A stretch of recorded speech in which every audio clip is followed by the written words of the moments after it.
Kembali bersama kami, Saudara. Panglima TNI Jenderal Agus Subianto merespons wacana anggotanya bisa mengisi jabatan ASN di kementerian dan lembaga negara yang aturannya masih dibahas oleh Kementerian Pan-RB. Menurut Jenderal Agus, pos-pos mana di kementerian dan lembaga negara yang nantinya bisa diisi anggota TNI masih dalam pembahasan. Namun ia bilang setiap permasalahan non-militer kerap membutuhkan bantuan personel TNI, mulai dari ketahanan pangan, penanganan stunting, bahkan TNI turun tangan membantu KPU mendistribusikan logistik pemilu di wilayah terpencil. Kata Agus, pelibatan TNI untuk membantu masyarakat. Mengusung tema TNI Polri siap wujudkan pertahanan keamanan. Ya, sekarang contoh masalah ketahanan pangan, ya. Tetap melibatkan TNI, ya kan, stunting tetap melibatkan TNI, ya kan, BNPB tetap melibatkan TNI dalam penanganan perbantuan kepada masyarakat. Nah, dari berbagai masalah itu kan,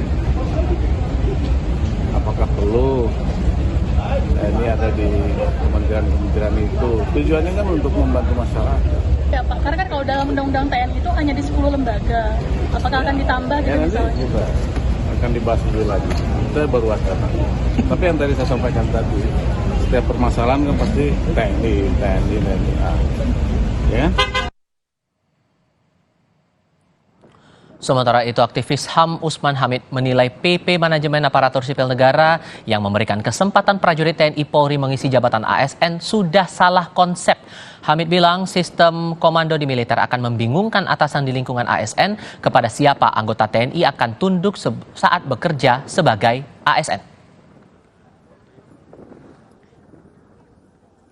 Dalam konteks yang sekarang, Undang-Undang Aparatur Sipil Negara ini kan secara filosofis, secara konseptual memang menyangkut aparatur sipil negara, sehingga tidak perlu sebenarnya mengatur peletakan jabatan-jabatan untuk anggota TNI aktif dan juga misalnya anggota Polri aktif. Namanya juga Undang-Undang Aparatur Sipil Negara, bukan aparatur sipil dan militer. Kalau TNI aktif di dalam jabatan-jabatan sipil di bawah menteri misalnya, apakah ketika ada seorang menteri yang misalnya berbeda pandangan dengan Panglima TNI, lalu kemana ia harus tunduk? Apakah seorang perwira militer yang ada di dalam jabatan-jabatan sipil itu tunduk kepada menterinya atau tunduk kepada Panglima TNI-nya?